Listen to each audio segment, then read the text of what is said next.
Howdy everyone, my name is Hannah Garcia and I am partnered with Miyu, Kato, and our GIS final project is over environmental health risk for K-12 schools in Corpus Christi, Texas. So our main question is, how can we identify schools or sensitive populations that have potential exposures to environmental risks? Before we answer this question, we need to understand Corpus Christi's population demographics, industrial activities, and other risks like flooding and Superfund site locations. Corpus Christi is located in Nueces County and has a population of 317,383 residents as of 2023. The median age of people in Corpus is about 36 years, with a small percentage of children under 5 and adults over 65.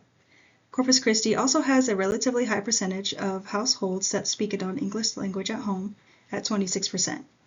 For race and ethnicity, 61.4% of the population is Hispanic or Latino of any race, 30.1% are white, 4.3% are Black or African American, and 2.5% are Asian.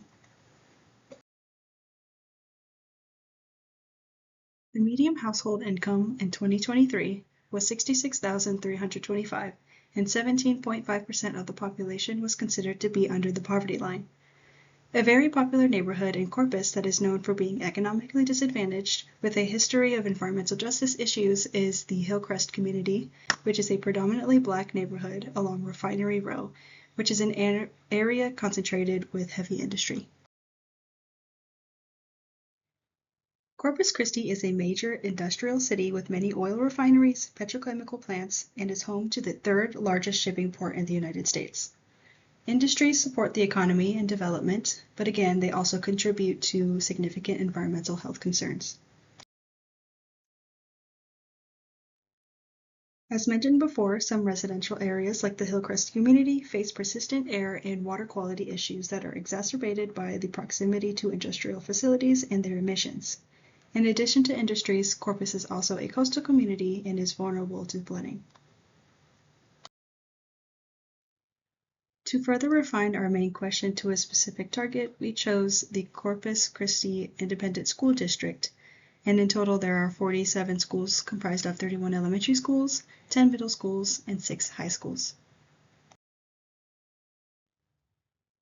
So for the methodology section, we are going to look at what we have so far in our project. Our GIS-based project focuses on schools in Corpus Christi, Texas, to examine environmental justice patterns by analyzing how industrial pollution sources, flood hazards, and vulnerable populations spatially intersect.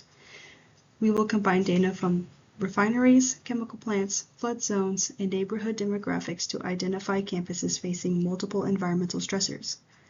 This analysis will reveal schools that are disproportionately located in areas with both high hazard exposure and socioeconomic disadvantages, offering a visual evidence to support more equitable urban planning and public health protections.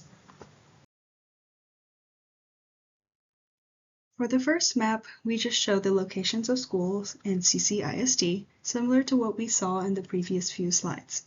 They are spread pretty evenly among Corpus and are color-coded to represent the different school types. Next here, we have two maps displaying Superfund sites and industrial facility locations from the Environmental Protection Agency's map of TRI facilities and Search for Superfund Sites Where You Live website, as well as the Texas Commission on Environmental Quality, or TCEQ's Industrial and Hazardous Waste Facility Viewer. Industrial sites are defined as facilities that comply with the EPA's Toxic Release Inventory Reporting, or TRI, as well as facilities identified by the TCEQ as industrial or hazardous waste facilities. The map on the left only shows the locations of one Superfund site, 24 industrial facilities, and 47 schools in Corpus. And on the right, the map shows the Superfund site with a 2-mile buffer and industrial facilities with a 1-mile and 2-mile buffer. Schools that lie within the buffer are highlighted and will be considered to be in a vulnerable location. This map is slightly different from the previous slide. We found another dataset from the City of Corpus Christi GIS Services open source data website containing shapefiles of Corpus Christi's industrial districts. In this case, again, we added a 1-mile buffer and highlighted schools that intersected within the buffer zones. Next, we searched for flood data and found a shapefile of a flood zone map from 2015 by the Federal Emergency Management Agency.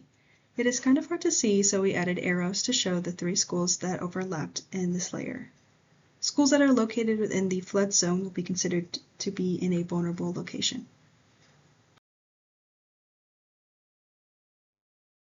Lastly, as of now, we have also found fire station locations in Corpus from the city's GIS open source data website.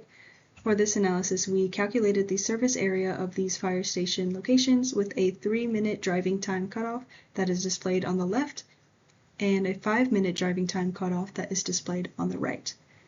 Now in this case, schools that are located outside the surface area cutoffs, which are highlighted on the maps, will be considered to be located in a more vulnerable location. Some things that we expect to see in the results are schools within block groups that are considered disadvantaged, are within the buffer zones of industrial facilities and Superfund sites, are located within flood zones, and are located outside quick emergency response service areas will be considered to have a higher environmental risk.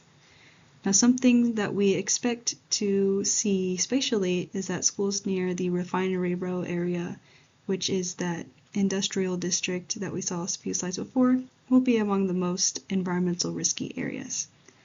And of course, in Corpus Christi, environmental risk is not or will not be evenly distributed, as some schools are close to concentrated industrial facilities, others are within flood zones, and some areas may lack both emergency response infrastructure and protective barriers.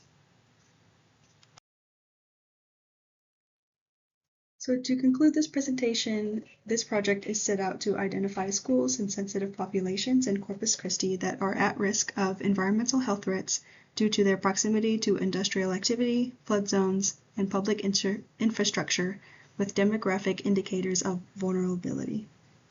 The results will demonstrate a clear intersection between industrial exposure, geographic risk, and social inequity. This is a list of our data sources of schools, industrial sites, Superfund sites, industrial districts, and FEMA flood maps, and also fire stations. And here are our references.